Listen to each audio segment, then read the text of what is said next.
माँ Gayatri recording studio Madhepur चूड़ी बाजार। डीजे संजय सम्राट।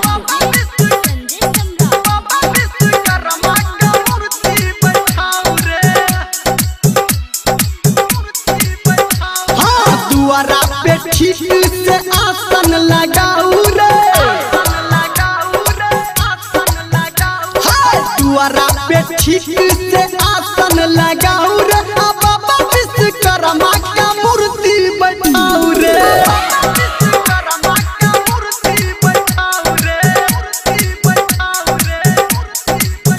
हाँ पंडित मंगा के आज पूजन कराऊ रे, पंडित मंगा के आज पूजन कराऊ रे, बाबा विश्वकर्मा का मूर्ति बैठाऊ रे।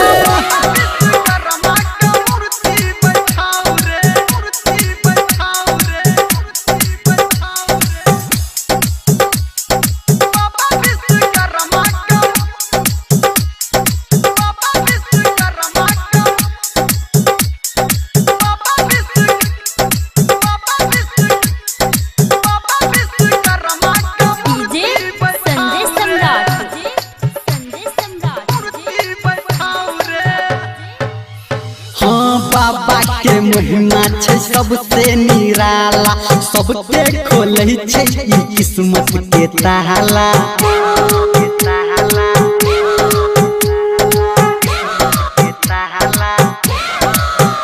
हाँ बाबा के महिमा छै सबसे निराला, सबके खोलै छै ई किस्मत के ताला।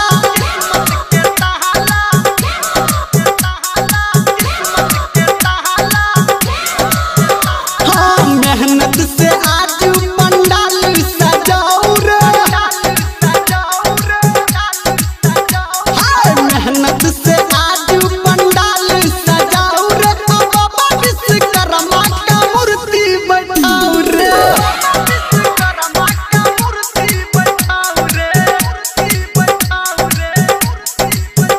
हाँ दुआरा पे ठीक से आसन लगाऊ रे, बाबा विश्वकर्मा का मूर्ति बैठाऊ रे। संजय सम्राट।